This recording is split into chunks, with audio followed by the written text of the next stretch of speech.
Shalom saudaraku, salam damai sejahtera dalam kasih Kristus. Jumpa lagi dengan saya, Didi Juli. Kita akan belajar berapologetika bersama-sama di channel ini. Tidak terasa kita sudah mencapai di penghujung tahun 2023. Sebentar lagi kita sudah mengakhiri tahun ini. Tinggal menunggu hitungan jam saja kita sudah berganti ke tahun 2024. Banyak hal yang kita lewati, kita alami sepanjang tahun ini. Dan Tuhan tolong kita. Ada suka, ada duka, tapi Tuhan mampukan kita untuk melewati masa-masa itu. Nah, berharap di tahun depan kita semuanya berubah menjadi lebih baik. Kesehatan kita, keluarga kita, ekonomi kita, pelayanan kita, semuanya ya. Tapi kita tidak tahu. Tapi yang pasti bahwa semuanya ada di dalam rencana Tuhan. Nah, di akhir tahun ini, bukannya mengakhiri akhir tahun ini dengan baik gitu ya. Seorang pelantun lagu maju mundur cantik, yaitu Syahrini, membuat satu sedikit kegaduhan di media sosial yang kemudian dimuat di surat kabar online, ada suara.com dan juga lambetura.co.id. Nah, apa yang dia lakukan? Dia menyinggung mengenai iman orang lain, mengenai Tuhan Yesus dan juga Alkitab. Apakah Syahrini sudah tidak bisa membedakan kamar sendiri dengan kamar orang lain? Jangan suka masuk kamar orang lain. Nggak usah mencampuri urusan orang lain. Lebih baik urus diri sendiri. Nah, mari kita melihat di berita yang dimuat oleh lambetura.co.id. Di sini saya bacakan demikian ya. Sejak menikah dengan Reno Barak, Syahrini kerap dikenal lebih syar'i hingga membatasi diri untuk tampil di depan publik. Ya, dia lebih syar'i katanya di sini. Syahrini juga kerap membagikan kutipan Islami, video ceramah atau potongan ayat Al-Quran di media sosialnya. Namun unggahan Syahrini kali ini soal Yesus sebagai Nabi Tuhan malah menimbulkan pro kontra. Karena unggahan istri Reno Barak itu membahas terkait perbedaan cara pandang umat muslim dan non-muslim terhadap Yesus. Nah, ini kesalahan Syahrini ya di sini ya. Dia mencoba menyamakan bahwa Yesus itu sama dengan Nabi Isa yang diyakini oleh orang Islam. Jadi ini kesalahan yang pertama. Jadi karena dia salah atau mispersepsi ini sehingga dia akhirnya juga salah menghakimi orang Kristen mengenai ketuhanan Yesus. Saya lanjutkan.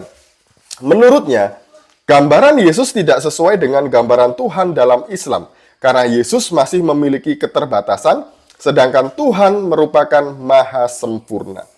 Bagaimanapun di dalam kitab suci, Yesus lahir, makan, tidur, berdoa, dan punya keterbatasan pengetahuan. Sementara Islam mengajarkan bahwa Tuhan selalu sempurna. Umat Kristen harus menanyakan kembali gagasan tentang Tuhan, ungkapan dalam unggahan Syahrini. Umat Kristen harus bertanya pada diri sendiri, apakah gagasan tentang Tuhan dulunya adalah seorang anak yang lemah dan tidak berdaya, yang tidak dapat bertahan hidup tanpa makan, minum, atau tidur sama dengan Tuhan yang Maha Kuasa yang dijelaskan dalam Perjanjian Lama? Tentu saja tidak, tambahnya dalam kutipan tersebut. Jadi, Syahrini ini mencoba memahami Yesus itu menurut kacamata dia sebagai seorang Islam ya. Jadi dia kemudian mengatakan bahwa Yesus itu terbatas. Dia makan, dia lahir, kemudian dia makan, dia minum, bahkan dia juga manusia yang lemah seperti manusia biasanya. Nah, ini sebenarnya sudah jauh melenceng ya, sudah jauh masuk ke kamar orang lain yang seharusnya tidak boleh dilakukan oleh Syahrini. Karena dia ini bukan orang yang ahli di dalam hal seperti ini ya. Dia juga bukan ustazah, dia bukan juga ulama atau apapun, bukan. Dan dia juga bukan seorang pendeta gitu ya. Jadi dia tidak berhak untuk membahas kekristenan, apalagi membahas hal-hal yang sensitif seperti ini ya. Nah, kenapa Yesus itu dilahirkan? Kenapa dia makan, minum? Kenapa dia terbatas? Karena Sang Firman yang sejak semula sejak kekekalan ada berdiam di dalam diri Allah, itu keluar, turun menjadi manusia melalui rahim seorang perawan yang suci yang dinamakan Maria. Ingat ya, Maria dengan Maryam yang dimaksud di dalam Quran itu berbeda. Sudah saya jelaskan di video saya yang ini. Nah, ketika dalam keadaannya sebagai manusia, Sang Firman otomatis dia terbatas ruang dan waktu karena dia mengambil tubuh sebagai seorang manusia. Dia juga makan, dia juga minum, dan mohon maaf, dia juga tidur dan lain sebagainya. Kenapa? Karena itulah kemanusiaan Sang Firman.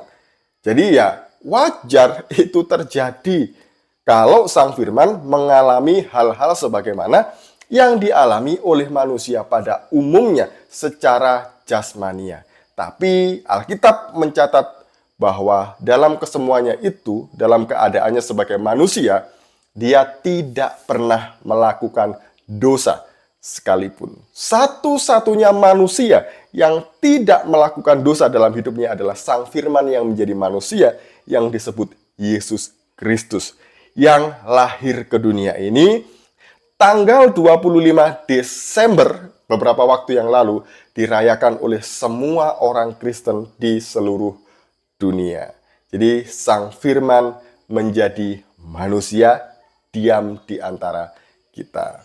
Jadi gitu ya, kalau tidak tahu nggak usah berkomentar, apalagi berusaha untuk menggurui orang-orang Kristen mengenai imannya.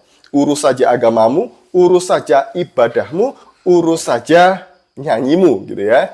Sekian dari saya, selamat menyambut tahun baru 2024 yang penuh pengharapan di dalam Tuhan Yesus Kristus. Shalom, Tuhan Yesus memberkati kita semuanya.